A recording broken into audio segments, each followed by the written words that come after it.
Secretary General Antonio Gutierrez, dear partners and friends, good morning, afternoon, and evening to all of you across the world, and thank you for joining the UN Secretary General's annual Town Hall with civil society. I want to acknowledge the diverse, formidable civil society leaders that are online, representing various backgrounds and ages. You are instrumental in the success of our efforts at CSW, especially in this challenging current global context. I also want to recognize in solidarity the tremendous courage that civil society and women's organizations in Ukraine are showing, and to reiterate the importance of ensuring women are represented in all key decision-making processes and humanitarian response in pursuit of peace and security for the people of Ukraine, as well as in Afghanistan, Ethiopia, Yemen, and beyond. Friends, this 66th session of CSW is an important opportunity to make bold decisions to advance gender equality in the context of climate change, environmental degradation, and disasters. We know that climate change is a risk multiplier, exacerbating existing gender inequalities and undermining women's and girls' rights to a clean, healthy, and sustainable environment. It is only through ambitious, cross-cutting, and intersectoral actions that we can address the climate crisis and fulfill, and fulfill the goals of the 2030 Agenda for Sustainable Development and the Beijing Platform for Action. The discussions and networking during CSW will be a chance to further advance the work of the Generation Equality Action Coalition on feminist action for climate justice and the bold new steps member states set out at COP26 to ensure that climate action is gender responsive and that women can participate in meaningful climate action. Our work must be informed by the lived experiences of women and girls and the organizations that advocate for and with them. So we are very much looking forward to hearing your observations today. I would now like to invite the Secretary General to provide opening remarks. Once he has done so, we will open the floor for questions and answers. You may begin identifying yourselves in the Q&A tab at any time should you wish to take the floor. Please ensure that you provide your name, region you are joining from, and the name of your ECOSOC accredited organization. You can also choose to put a comment itself in Q&A space. I now invite the Secretary General to deliver his remarks. Dear friends, good morning, good afternoon, good evening, and good night to all of you, wherever you are in the world. And allow me a first observation. I think we have a Q&A session, but I'm much more interested in listening to your opinions, to your suggestions, to your proposals, and even to your notes about the things that you believe we are not doing well than in a normal question and answer thing. I'm really interested in listening more than in talking, because that is the true nature of dialogue and participation. And it is a great pleasure to be here with all of you. The Town Hall during the Commission on the Status of Women is an important and regular fixture in my calendar. I never miss it. And I welcome this opportunity to meet with women's organizations and feminist civil society and to hear your ideas and concerns, as I've said. Let's be clear. Gender equality is essentially a question of power. And power has for millennia been concentrated in the hands of men to the detriment of all. The challenges we face today, the COVID-19 pandemic, the climate crisis, the growth and spread of conflicts, are largely the result of our male-dominated world and male-dominated culture. Without these, we would not have a war with Russia in the Ukraine. And that is why gender equality and gender parity are not only a matter of women's rights, but a fundamental prerequisite for a safer, more peaceful, and more sustainable world for all. And we cannot separate the perilous state of peace in our world from millennia of patriarchy and the suppression of women's voices. Even today, we see a widespread pushback against women's rights and gender equality around the world. When jobs are lost, they are often women's jobs. When rights are threatened, they are often gender-based rights. And we must push back against this pushback. And my recent report on our common agenda outlines 5 transformative actions to share power more equally. To repeal all laws everywhere that discriminate on grounds of gender, and we have it still practically all over the world. To achieve equal participation of women in all sectors and at all levels of decision-making through special measures and quotas where necessary. Parity is essential to have good decision-making wherever, from the boards of companies to the governments to the UN. To invest in women's economic inclusion and address unpaid care work. And it's very interesting that we still have bias in the algorithms for credit distribution against women-led companies. This is something that needs to be eradicated. To center the voices and leadership of young women, the contribution of young women is more than necessary than ever when my generation is showing its inability to deal with the global challenges we have in the world. And finally, for every country to have a plan to end all forms of violence against women and girls. We have made progress on this, but we are far from reaching everywhere as we must.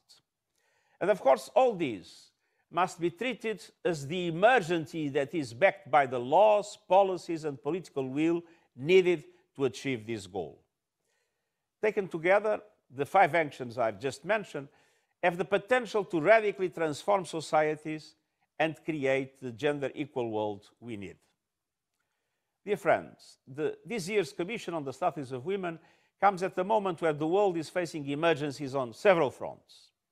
The war in Ukraine is of great concern to us all, but that is just the latest crisis we face. We have chaotic coups and conflicts affecting multiple countries, from Mali to Ethiopia and Yemen. And we cannot be so concentrated. Of course, there is a human tragedy, a terrible tragedy in Ukraine, but we cannot be so concentrated on the Ukraine that we forget that people are suffering in so many other parts of the world, and the suffering of one human being has the same importance wherever that human being is. And the latest report by the International Panel on Climate Change was an atlas of human suffering, describing a horrific escalation of impacts that are hitting women and girls disproportionately. The continued unequal recovery from the COVID-19 pandemic is laying bare its severe impact on women's rights. The truth is that rich, developed countries have been able to spend trillions of dollars in their recovery. Those dollars are not available, or whatever other currency is not available for most of the poorest countries, and even many middle-income countries that are today in a dramatic debt trap and have not the capacity to provide for the well-being of their population, and women being the most sacrificed. So these are widespread and interlinked crises that affect us all, but not equally. More women than men have lost their jobs as the informal economy struggles to get back on its feet. The responsibility of unpaid care work continues to fall mainly on women and girls, with dire consequences for education, economic independence, and intergenerational poverty. Gender-based violence is an ongoing emergency in its own right. But despite all these challenges, women continue to advocate, to raise their voices for peace, equality, climate action, sustainable development, and human rights for all. Courageous women are in the streets of every continent, fighting for their rights and for more peaceful, inclusive, sustainable economies and societies that benefit us all. And so, dear friends, this year's priority theme at the Commissions on the Status of Women is achieving gender equality and the empowerment of all women and girls in the context of climate change, environmental and disaster risk reduction policies and programs. And this is more necessary than ever. This is essential for every community and every country. And as I made clear in my first ever report to the Commission on the issue, it is the greatest sustainable development challenge of our age. the triple planetary crises of climate change, pollution, and biodiversity loss pose an enormous threat to progress on women's rights and gender equality.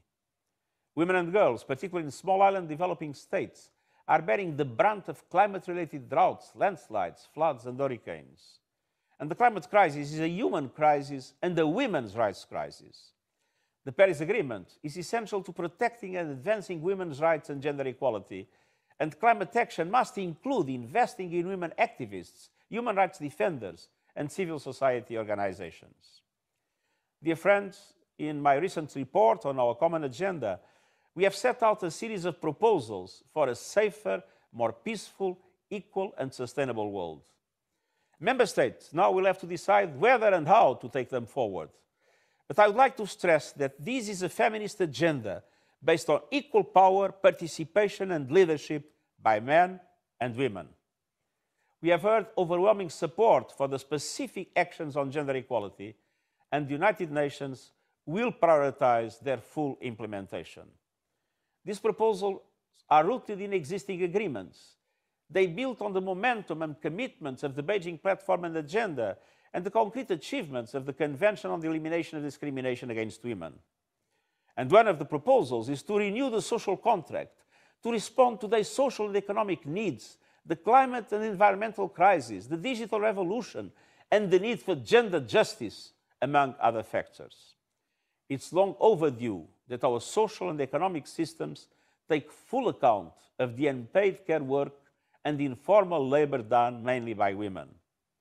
Valuing this work is part of the broader proposal we have presented for metrics that complement gross domestic product, that doesn't reflect the reality of our societies.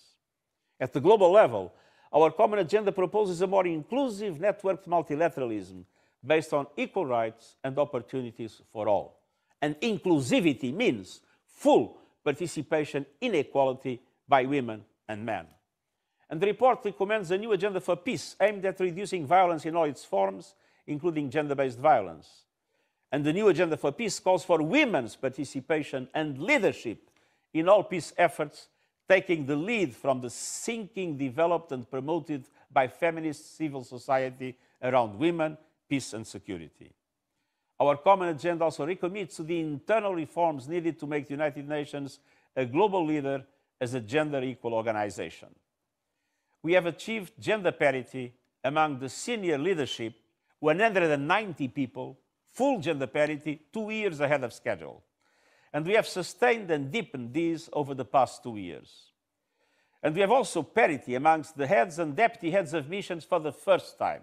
I remember when there was only one woman as deputy head of mission in the UN. Today, in Afghanistan, in Iraq, in Libya, in the DRC, in Central African Republic, we have women leading the UN efforts. That is something completely new in the history of the organization, as we are dealing with some of the most dramatic crises around the world, and we have reached parity on that.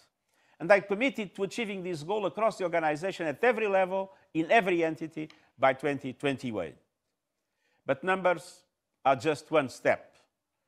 The entire United Nations system must be realigned to deliver for women and girls. And to this end, I've asked the Deputy Secretary General to oversee an independent review of the gender architecture of the entire United Nations family. I want to ensure that we are fit for purpose to deliver on gender equality. And we'll also build on the success of the Generation Equality Forum as a model of inclusive, networked multilateralism with women and girls at the center. Dear friends, I'm deeply concerned about the decline in civic space globally. According to one authoritative survey, just 3% of people around the world live in countries where civil society organizations can operate in full freedom. Civil society organizations link governments and people. They are a vital voice for human rights. When civil society is muzzled, we lose an essential forum for dialogue, and we lose the lifeblood of democracy.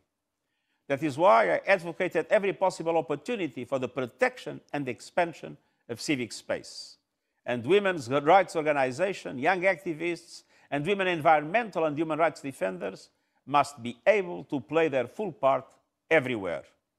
The work of civil society, including women activists and feminist groups, is also essential to the success of the United Nations, to our own success. And so this town hall is an important opportunity for me to hear from you and to engage with you directly as we pursue our common goals. Thank you, and I'm here to listen, and please see me as an ally as I look forward to hearing your views. Thank you very much. Thank you, Mr. Secretary General, for your powerful words and for your continued strong allyship. I would now like to open up the floor for you to hear from participants directly. As a reminder, this is an open dialogue, and the SG would like to hear from you, not just questions, as he had told us earlier, but also your thoughts, your reflections, and your recommendations of how the UN can do better for women and for NGOs and for civil society. We will now open the floor for questions from civil society. Just to remind you again, to please identify yourself in the Q&A with your name, region, and organization's name. You can also type a message, a comment, or a question there. We will identify 3 of you at a time, and you will be elevated from participant to panelist to make your comment. If you will be asking a question or making a comment, please keep your microphones muted until I call upon you to speak. I ask that you please keep your questions short, keep your comments also short, so that we can ensure the SG gets to hear from as many of you as possible today. I would like to call first on Huri Gödelikian, Chair of NGO CSW, to be followed by Jevika Shiv, Asian Pacific Resource and Research Center for Women, to be followed by Tercila Rivera Zia from Religions for Peace. Please, I will give the floor now to Huri. Go ahead, Huri. Thank you, Executive Director. Good to see you again. And thank you, Your Excellency, for that powerful opening message. You actually addressed... Oh. In our discussions, there is even a fine of $1,000 for anyone that pronounces the word Excellency. So okay. You can call me Antonio, you can call me SG, you can call me Secretary General, but Excellency, there is no one here that is an Excellency. Sorry to interrupt. No, it's okay. How could I forget? You did tell me. All right, I'll dive right in. I wanted to really thank you for that powerful opening message. You actually addressed a couple of issues that I want to bring up anyway, but we are making headway, right? And thank you for always giving us this opportunity. It is wonderful to be able to be in a room where we're discussing all of this. I want to highlight the fact that you did bring violence against women and gender-based violence as a cross-cutting issue in your common agenda. And we tried our best to include it in the methods of work this year. We had quite a few support from member states. We just quite didn't make it. And I suppose these small advancements are things to celebrate, right? Like we are advancing very slowly. But I want to really highlight a sentence that I have cut and pasted and I look at every day from your common agenda where you say, it is an agenda of action designed to accelerate the implementation of existing agreements, including SDGs, and of course, Beijing Platform for Action. And I wanted to highlight that because we have so many great agreements already that we need to implement. And we are here to help, obviously, achieve that. And how do we really push for the implementation of that action? We need to really look into that closely. As chair of NGO Committee on Status of Women, I am proud to report we were able to organize yet another virtual forum along with our global activists. This year, we were able to accelerate our advocacy work thanks to CSW Bureau. We have a very strong bureau this year, and UN Women in some member states. But we are still grappling, as you mentioned, with violence, war, and the remnants of a global pandemic that we are still not sure of its ramifications. United Nations is the space where we should be able to find solutions. My first question, How can we add more pressure on member states who are ultimately responsible to work with us, civil society, to improve and elevate global status? This is the question we bring up every year, and we need to really keep improving on it. We also recommend a women's circle of peace to make sure women are at the table during peace negotiations. Women also need to be at the table when discussing climate solutions. You mentioned this as well. They are on the ground helping already. Leaders alone can't discuss solutions without them. We can't be sidelined anymore. We are being killed by war, climate, disasters. Let's make 1325 and all the other agreements a living document that we use in all our discussions. My final question, which I'm also glad that you brought up, is the gender architecture at UN. Is civil society involved in these discussions? We can imagine the pushback, and I'm so grateful for what you have achieved already in gender parity at the levels that you mentioned. What can we do to help bring civil society voices in that process? We are not going to give up on crushing patriarchy and diminishing militarism. Even the most gender blind human, apologies, can see it is not bringing us to peace, prosperity, or real change. Let's work together to find solutions. We are here to help. And thank you again for this opportunity. Thank you, Huri. I now give the floor to Jevika. Please go ahead, Jevika. Thank you. I hope you can hear me. Yes, we can hear you. Thank Go you. ahead. Good morning, good evening to everyone. I am Jivika. I'm from India, and I'm part of the Young Feminist Spaces and Movements, and also a National Gender Youth Advocate to UN Women. Thank you so much for creating this open dialogue where we can actually speak about, both recommendations and issues, especially coming from a young person's perspective. So I just wanted to ask, and I know I've had dialogues with Seema ma'am as well about this, about how do we center youth in such spaces, especially youth who come from marginalized communities, who come from different castes, from different racial, ethnic groups, and how do we create more space in UN systems, especially on youth working on gender and human rights, and institutionalize and formalize these spaces. We have heard of a UN envoy's office, but how do we also move beyond that to creating more diverse, multiple spaces for youth to engage with these processes? And our initial engagement with UN Women, both at the local and global level, coming from India and at the global level working with UN Women, has been that we have been able to bring in much more of a youth perspective the minute youth have a seat at the table. But also, how do we now move from just having a seat at the table to co-creating, co-leading, also being accountable in the system? So that's one question that I have for you. How do we see this cross-cutting, as my co-traveler Huri said, across the system, so that gender is just not limited to one system, but young feminist leadership is driving what the UN actually moves forward towards?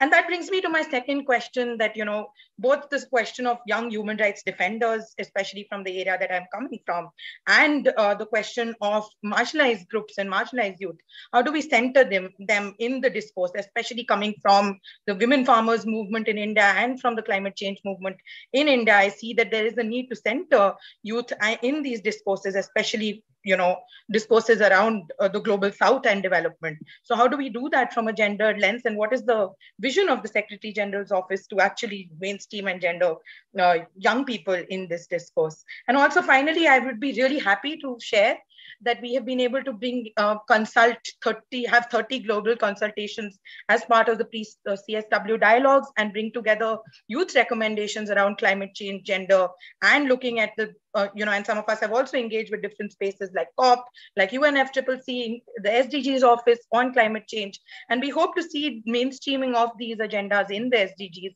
And I'd be happy to share them with all of you, and hope that you can also take them into the discussions that you have with your advisory body, where colleagues of mine like Archana also sit. So just hoping to hear from you on these three aspects of mainstreaming youth and especially youth working on gender and human rights. How do we also bring in marginalized youth, especially those from lower caste backgrounds, because caste is not spoken about? And how do we do this at a holistic level at the UN? Thank you so much for giving me the space to ask you this. Thank you, Javika. I now give the floor to Tersila. Please go ahead.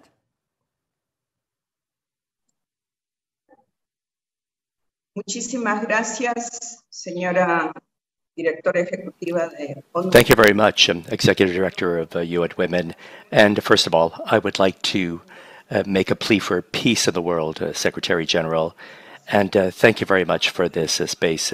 We need peace in the world, in life, and in our bodies as well. I'm going to be very specific, Secretary General.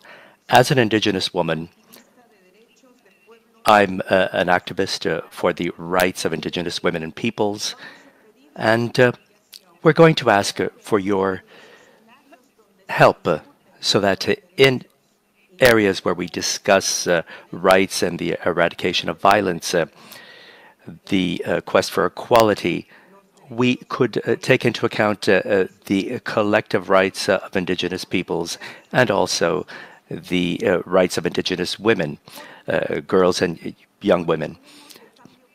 When we talk about climate change, we have to put ourselves in that context. When we talk about compliance with the SDGs, Agenda 2030, sustainable development, an Indigenous woman without land, without access to resources, without a full life, cannot have a sustainable life.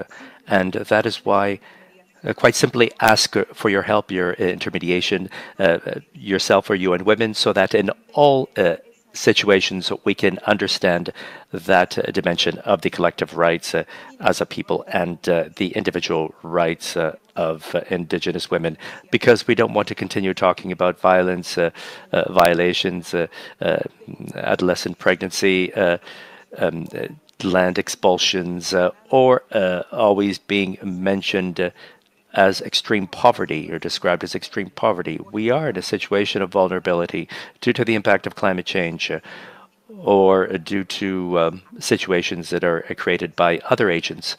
But Secretary General, as you know, we have knowledge, we have contributions, both for mitigation as well as adaptation when it comes to climate change. Thank you very much for this opportunity. Secretary General, would you like to answer? Well, thank you very much. First of all, the colleague of the CSW Forum, thank you very much for your comments. I'm in full agreement with everything you said. And I would like to make, in relation to the comments, questions that you presented, to say a few things. First, I fully agree that we do not need to invent new things. In the majority of the situations, we just need to make sure that what has been decided, what has been agreed, is implemented.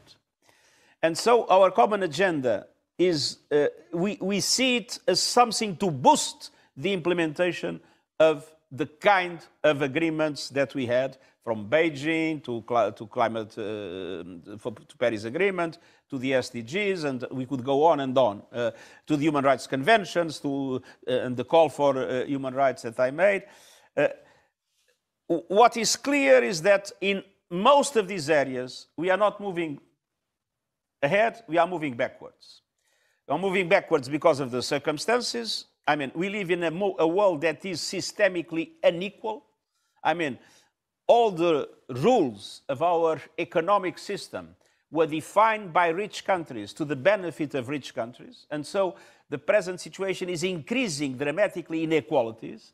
And in this increase of inequalities between North and South, or within societies, between rich and poor, we have women suffering more than anyone else.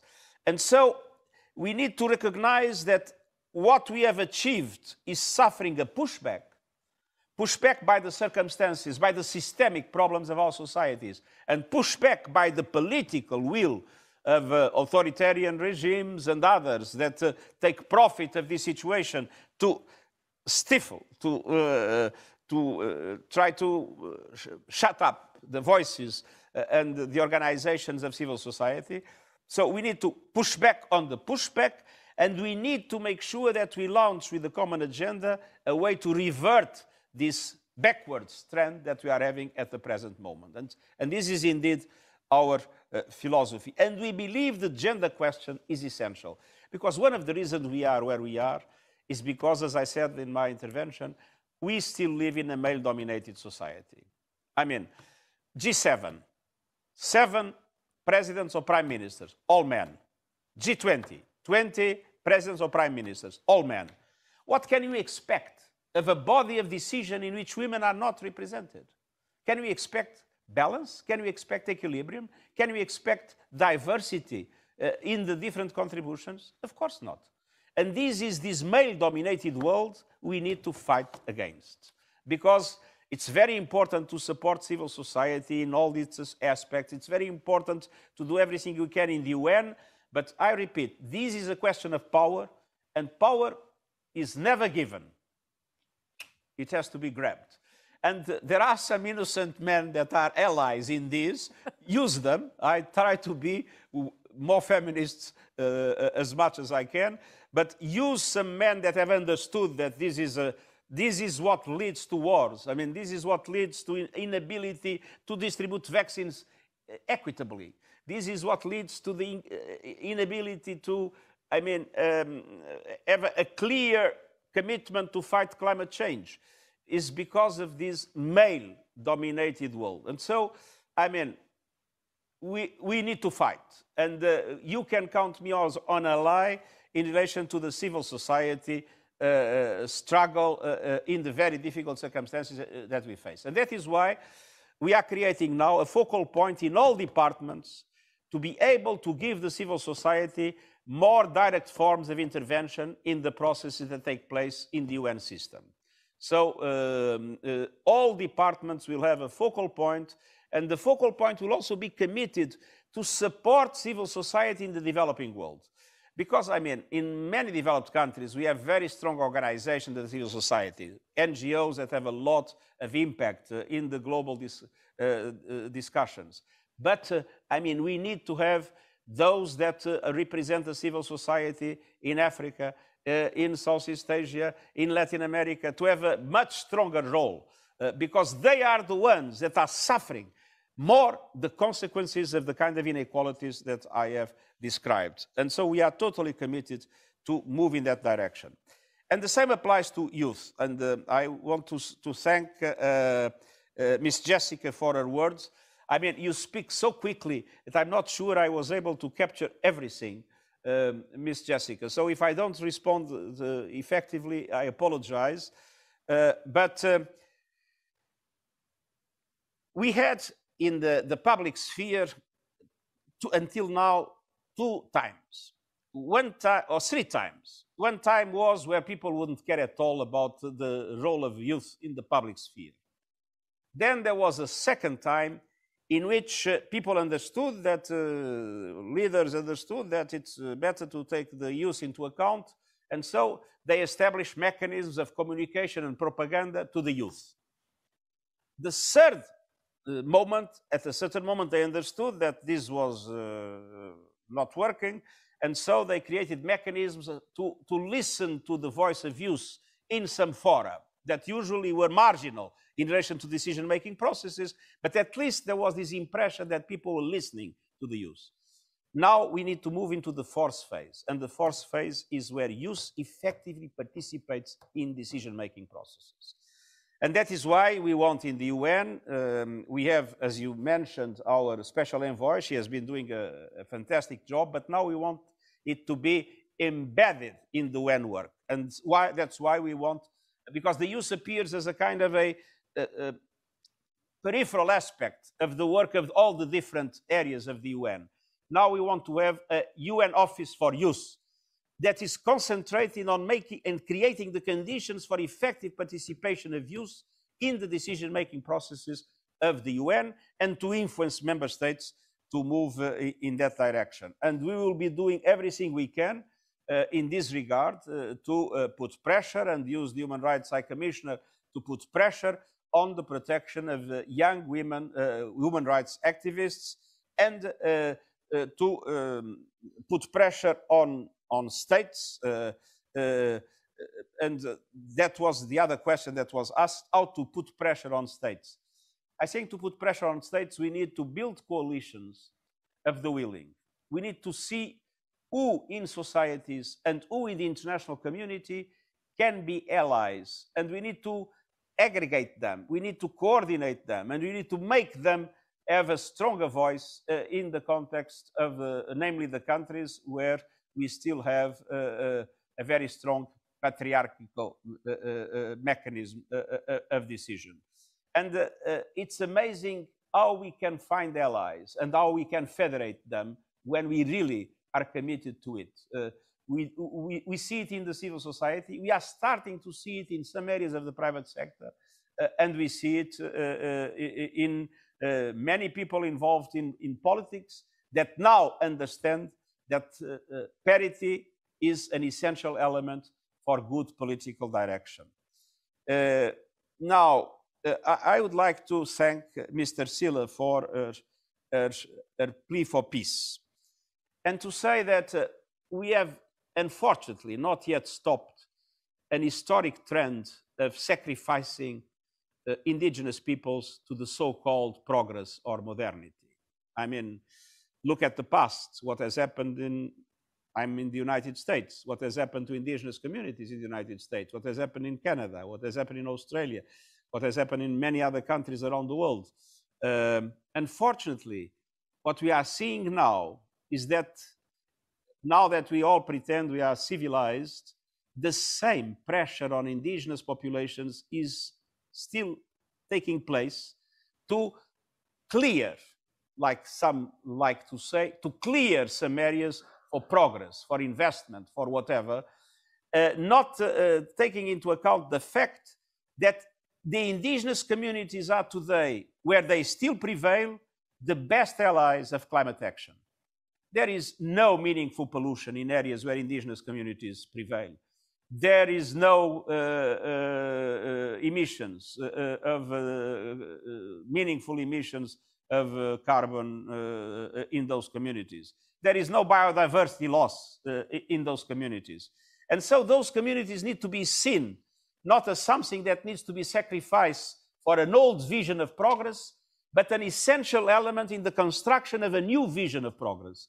And so we will be doing our best to support indigenous communities and to put pressure on governments to understand that it is the contribution of indigenous communities that is more necessary than ever, instead of the sacrifice of indigenous communities in the name of completely outdated, sometimes criminal visions of what progress means.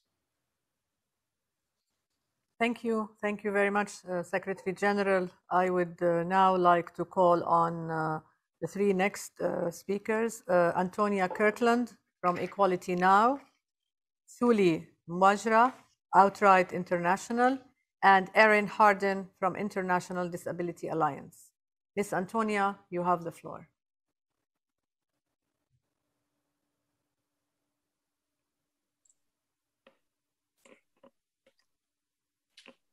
Hello, warm greetings from Equality Now, and thank you so much for this opportunity. My name is Antonia, although sometimes I got called Antonio, which I don't mind too much. But I just wanted to note that only 12 countries have achieved full legal equality, according to the World Bank's Women Business and the Law Group, and climate justice and many other issues are inextricably linked to legal equality, which is foundational and fundamental to gender equality generally. And as you noted, ending discriminatory laws is a major part of your common agenda, as well as your call to action on human rights. So what more can we do at the global level to get states to finally eliminate all the sex discriminatory laws, and in particular, around family laws, which are very tricky because they involve religion, custom, and tradition. And secondly, I wanted to ask what we can do to address inequality online, where there's very uneven and inconsistent regulation and no real universal standard of equality. Thank you so much. Antonia, Suli, please, you have the floor.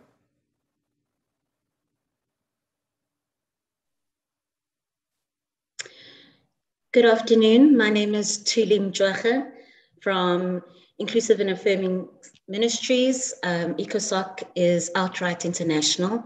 And I'm speaking on behalf of the LGBTI Caucus, an informal coalition of over 300 representatives from every region of the world working to advance gender equality internationally, regionally, nationally, and locally. I want to start,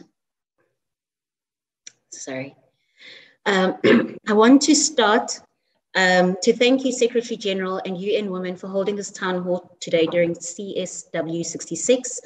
I also want to take a moment.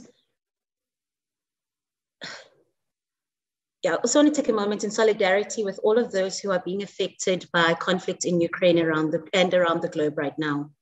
We must recognize that lesbian, bisexual, transgender, intersex, and gender non-conforming women, girls, and people continue to be amongst those most vulnerable and disproportionately affected by climate change, including through exclusion, violence, discrimination, and barriers to accessing programs that respond to and prevent climate disasters.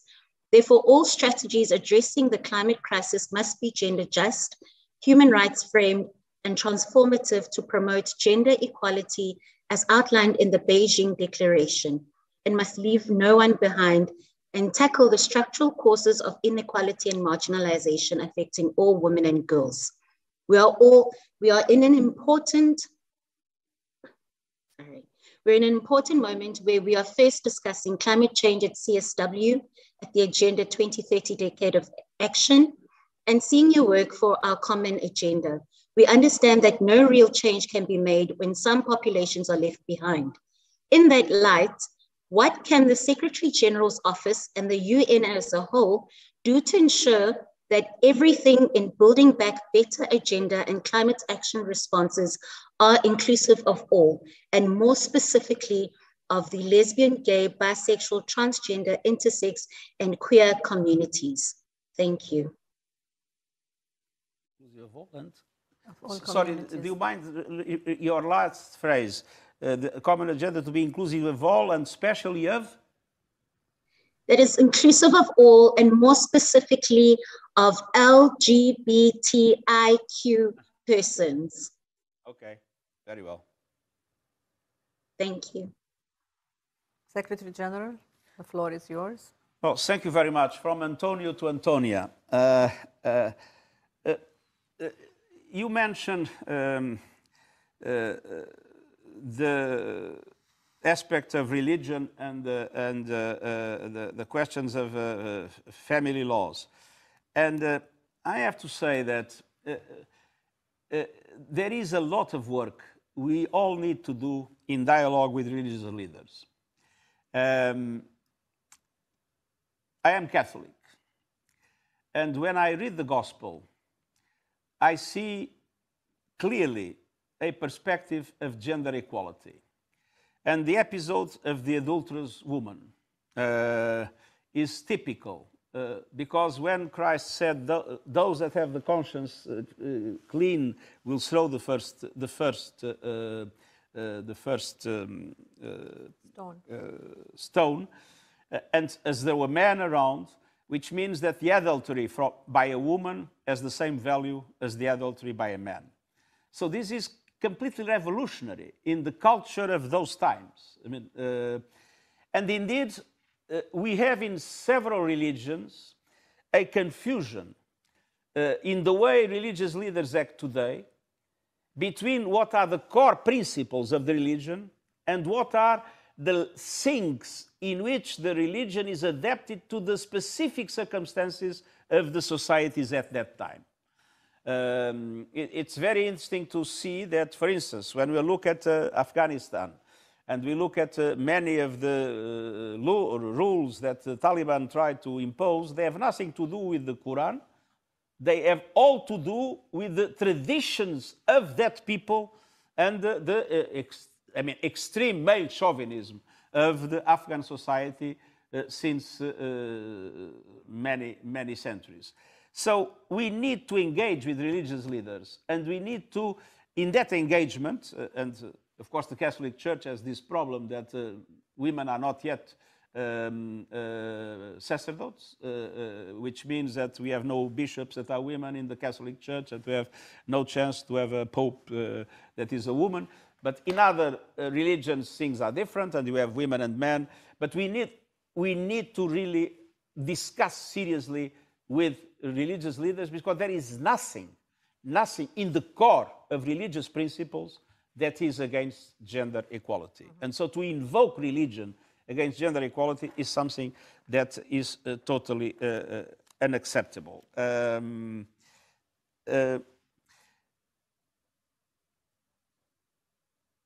then your second point was inequality. Sorry, because I can't.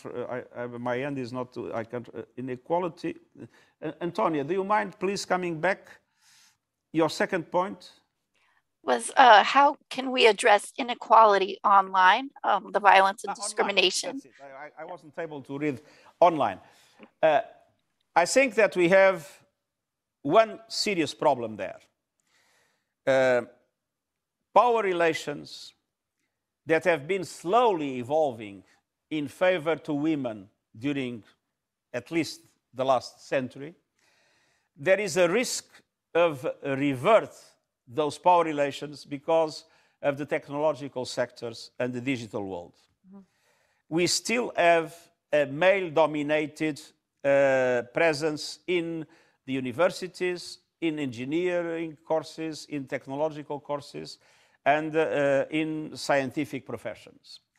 And when one looks at these digital platforms and digital companies, and we look at the algorithms they developed, their algorithms have a gender bias. They have also racial bias, there are other things, but there is a gender bias. I'll give you a concrete example here from the United States. A couple, a man and a woman that were a couple. The woman was more wealthy than the man, and they both went to open two bank accounts and to ask for credit cards for those bank accounts. The woman was wealthier than the man. The man got a credit card with a higher ceiling than the woman. And when they asked, why is it? The answer of the employee of the bank was, well, this is the result of the algorithm. So the algorithms are being constructed in Silicon Valley and the other Silicon Valleys of this world that are now, I would say, a center of male chauvinism. These algorithms are being constructed in a way that is gender biased and in a way that is also biased in relation to racial aspects. And there is a lot that could be said about it, but I mean, it's not for today.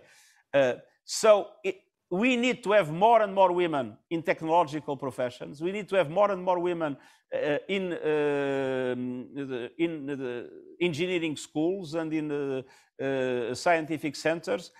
And we need at the same time in regulations, and this is a role for governments, we need to have regulations that undermine this possibility of having gender-biased algorithms that automatically create gender inequality in a number of decisions that are taken and in a number of processes that are put in place. And on the other hand, we need to have a strong campaign against false information. We have, as you know, in the UN, we launched the Verify about the COVID. We need to do a lot to put good information on the web and to make the platforms responsible for what they publish. I mean, a newspaper is responsible for what is published in the newspaper. These platforms are not responsible for what appears, and this is something is a legal loophole that needs to be addressed. And this is a big fight, but we are building slowly a coalition of allies, and that is why we want a global compact in order to make sure that we effectively address these questions. I would like to thank Ms. Tully for his comments.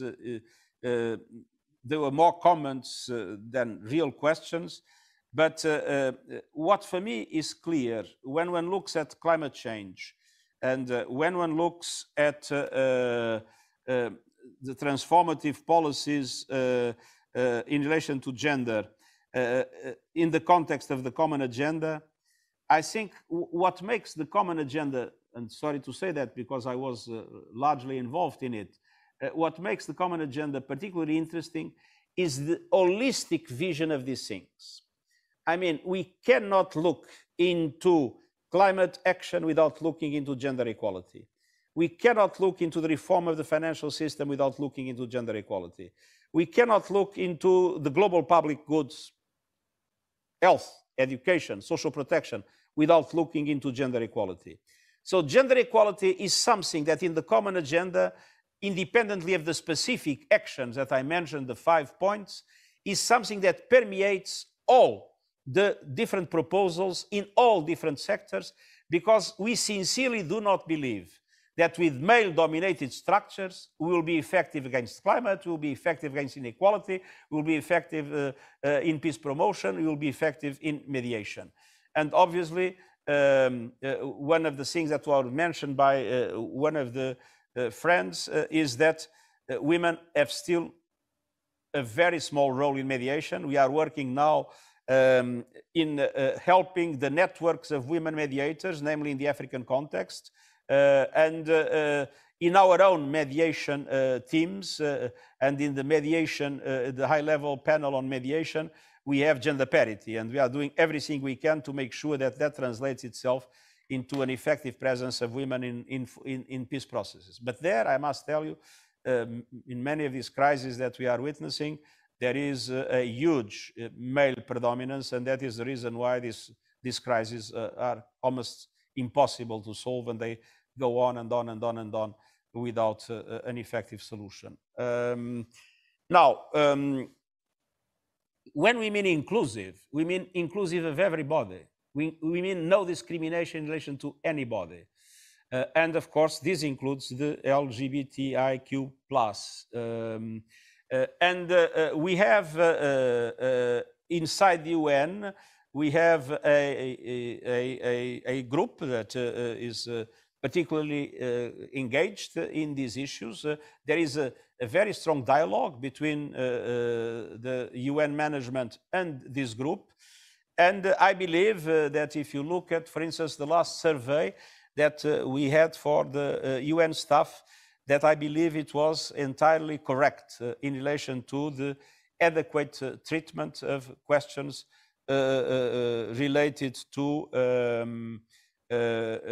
not only sexual orientation, but the new vision about gender. So I would say that we are totally committed to it, and we use all our influence in the context of our call for human rights for that to be present in all policies and in all actions of the UN, but more than that, to put pressure on member states. But there, I must tell you, we face pushback at the present moment in a number of very important member states that are creating a lot of difficulties in our work. So we do in the Secretariat and in the agencies, we do things as we try to do it in the right way. But when it involves a discussion of member states, we face a very difficult environment. Thank you, Secretary General. We have been told that we can go a few minutes over time, so we can take one last round. This last round would have two people. Please, I'm going to call on you. Sanhur Rahman, Men Engaged, and Patricia Watimina from Asia Pacific Forum on Women, Law and Development. So please try to be brief also, but his Secretary General is listening. Go ahead.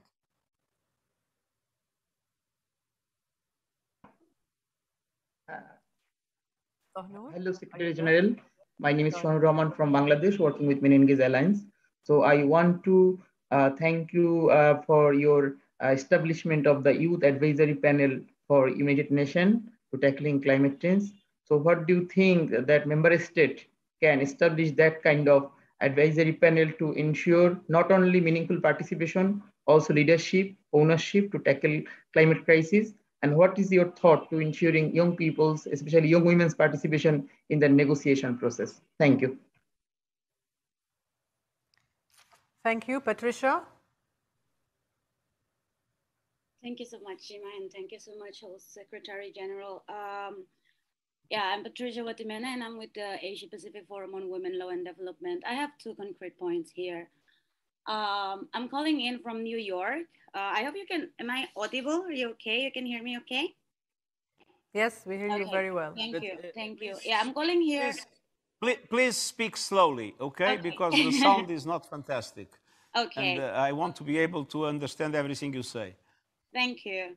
So I'm calling in here from New York. So from APWLD, my organization, we are based in Thailand.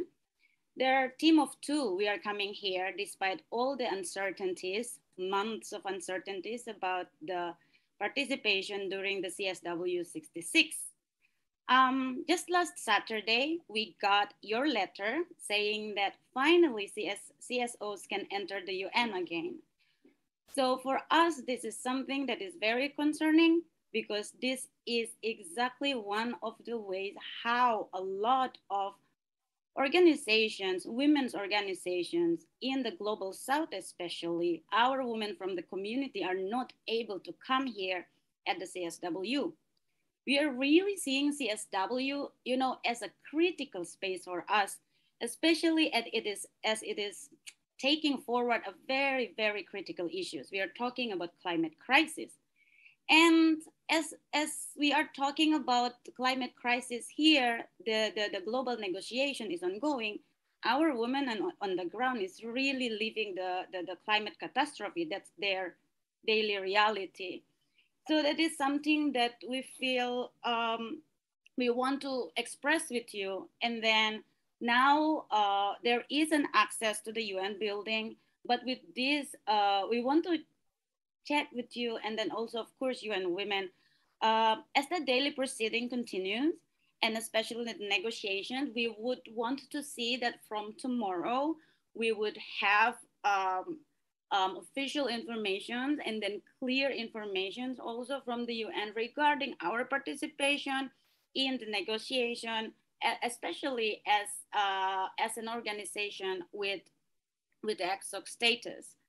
But moving forward also, CSW66, you know, for us is really a space where we really need to voice out the challenges and situations of women, especially in the global south. And then I want to also ask you, Mr. Secretary General, about, we have been hearing about pushback at the CSW66 that we are not renegotiating HOP. But that is exactly what we are not saying either. We are here not to renegotiating HOP, but we are here to really looking at the systemic and structural barriers of the climate crisis. And then as the CSW is ongoing, we feel that there is a critical need for CSW to really more ambitious with its feminist climate justice agenda. And then in the agreed conclusion, we want to see how CSW is addressing loss and damage that is a matter of life and death for women on the ground, and then also climate finance with feminist leadership. We, as a part also of co-conveners in the Women's Rights Caucus, we have our concrete policy recommendations. That's something that we can share with UN Women also, and then with everyone. One last thing that I want to share is that I believe that this part of global negotiations we are talking, and then I've been hearing you talking a lot about gender equality, how is mass patriarchy, how we really fight, because we see that it is everywhere. I believe that CSW really needs to also dismantle and address the root causes of climate injustices. So seeing climate injustices and gender injustices as not two different things, because they are really interrelated. So, Mr. Secretary General, I want to see your two things, your views on these two things. First is about the participation and the clarity of the participation as the negotiation is ongoing. Secondly is about how we can see more, progressive, more ambitious agenda of CSW through its agreed conclusion. by the end of the negotiation. Thank you so much, Sima and Mr. Secretary General. Over to you. Mr. Secretary General, I understand that Erin Hardin did not get an opportunity to speak, so I would like to call on her for the last comment in this segment. Erin, over to you. Great, thank you so much. Good morning to all and good morning to Secretary General. I'm calling in from the New York office of the International Disability Alliance. I wanted to ask how you see the UN disability inclusion strategies importance for the inclusion of women and girls with disabilities in the context of climate change. Thank you.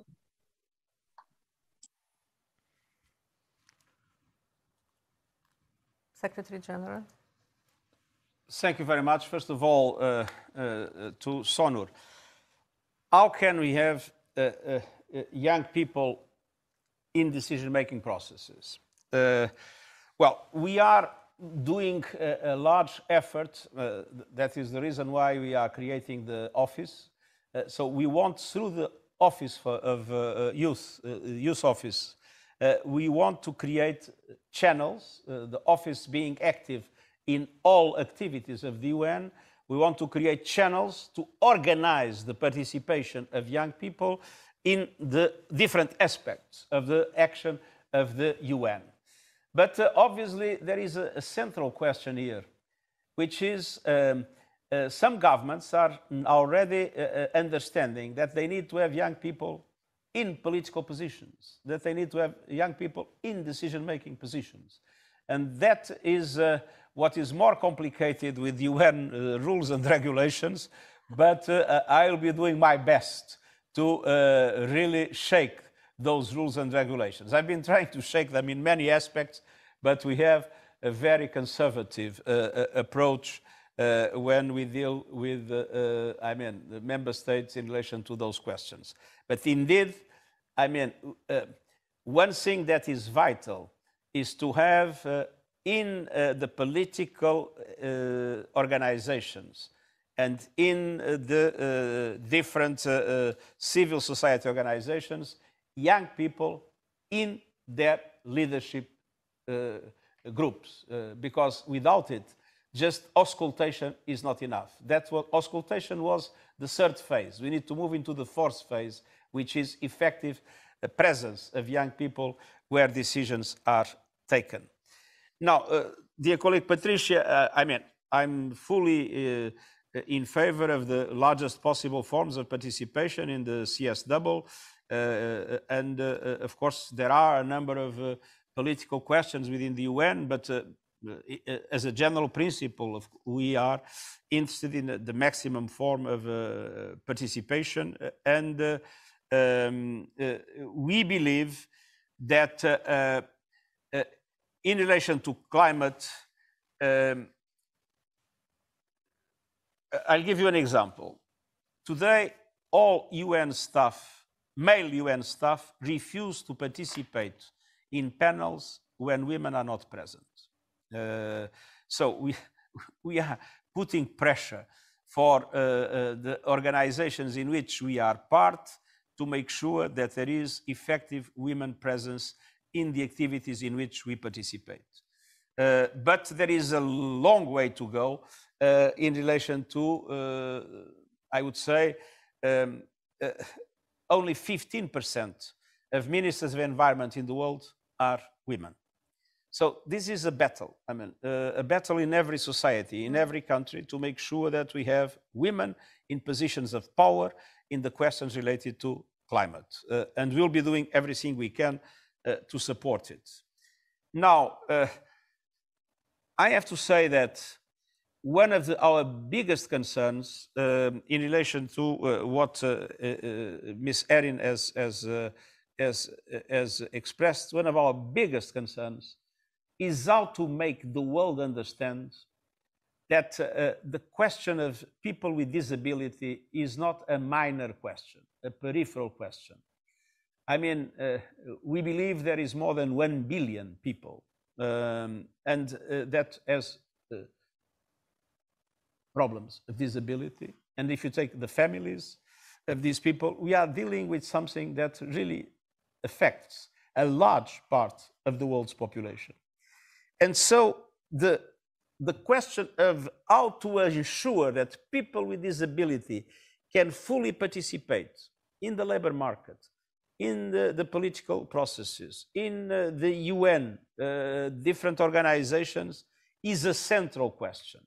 Now, we have the strategy, we are pushing as much as we can, but I have to say a lot of obstacles are still there. I mean, I remember that the General Assembly of the United Nations was confronted with the fact that the president of Ecuador was coming and there was no way to bring him to the podium.